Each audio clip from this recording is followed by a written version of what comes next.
राधे राधे।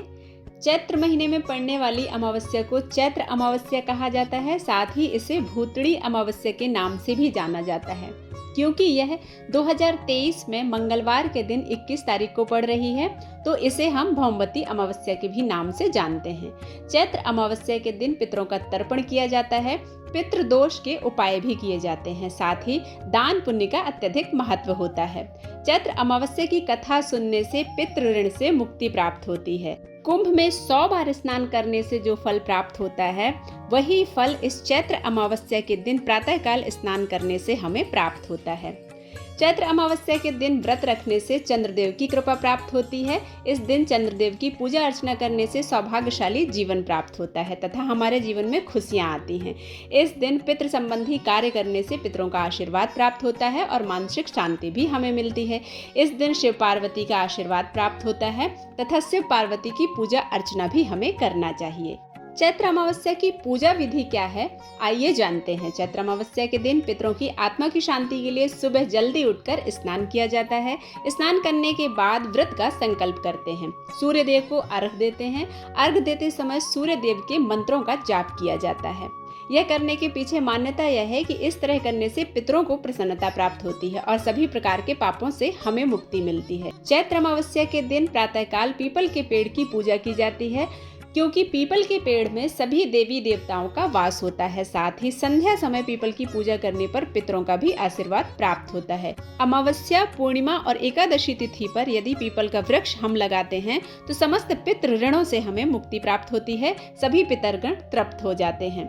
महिलाएं पीपल के पेड़ में दूध, जल, फूल तथा चंदन अर्पित करती हैं। इससे उन्हें अखंड सौभाग्य प्राप्त होता है। पीपल के पेड़ में 108 बार धागा लपेटना चाहिए। इससे संतान की लंबी उम्र होती है और धन आगमन के रास्ते खुलते हैं। चैत्र अमावस्या के दिन पीपल के पेड़ के साथ साथ तुलसी जी की पूजा का भी विधान है। शिवलिंग की पूजा की जाती है। इस दिन पूजा में पवित्र और धुले वस्त्र ही पहनना चाहिए। शिवलिंग का जलाभिषेक किया जाता है। पूरी श्रद्धा से महादेव और मां पार्वती की पूजा की जाती है। पूजा करने के बाद उनकी आरती उतारी जाती है। चैत्र अमावस्या के दिन भूखे लोगों को भोजन कराया जाता है तथा गरीबों को अन्नदान किया जाता है। इस दिन सुहागन महिलाएं अपने पति की लंबी आयु के लिए व्रत भी रखती हैं। चैत्र अमावस्या के दिन कुछ ऐसी बातें हैं जिन्हें हमें विशेष ध्यान देना चाहिए। चैत्र अमावस्या के दिन शमशान घाट पर नहीं जाना चाहिए, क्योंकि इससे नकारात्मक शक्तियां जागृत हो जाती हैं और उस व्यक्ति के मन मस्तिष्क को हानि पहुंचाती हैं। इस दिन जल्दी उठना चाहिए।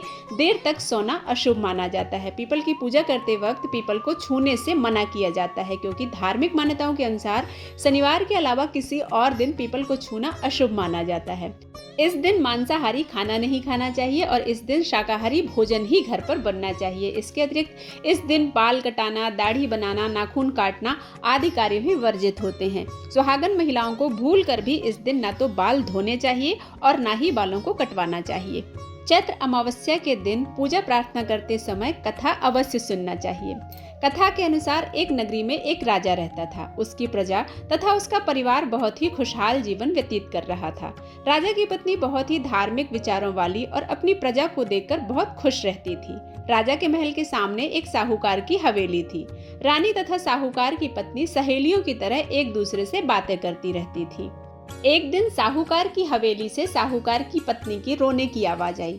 रोने की आवाज सुनकर रानी ने राजा से इसका कारण पूछा, तो राजा ने बताया कि साहूकार के पुत्र की मृत्यु हो गई है, जिस वजह से साहूकार की पत्नी दुखी है और दुख के कारण रो रही है। इस बात को सुनने के बाद रानी ने कहा कि आखिर दुख क्या है, वह क्यों रो रही है।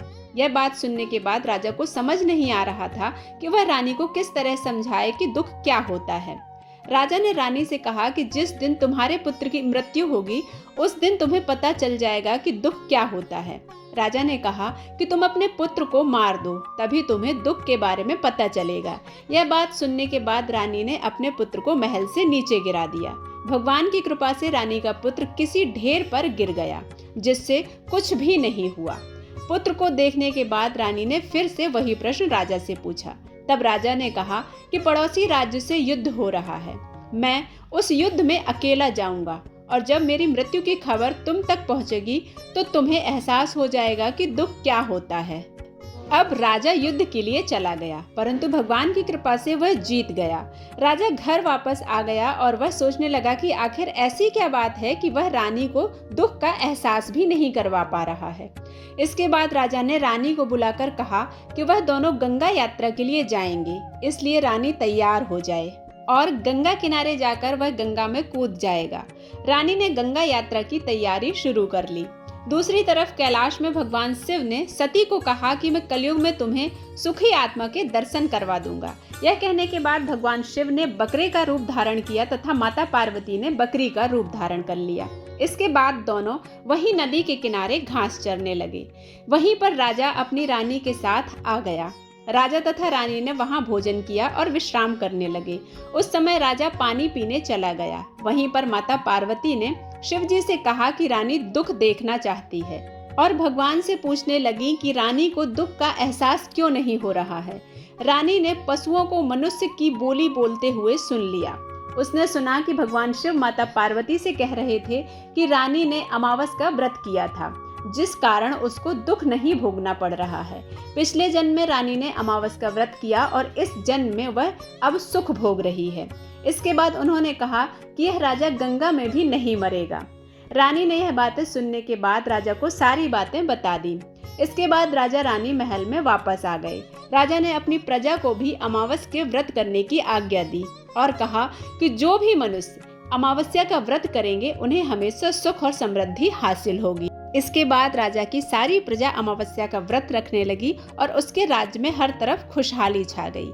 आशा करती हूँ यह वीडियो आप सभी को पसंद आया होगा। अगर पसंद आता है तो आप सभी इसे लाइक करें, शेयर करें और सब्सक्राइब करना बिल्कुल ना भूलें। मिलते हैं एक नए वीडियो में, तब तक के लिए राधे राधे।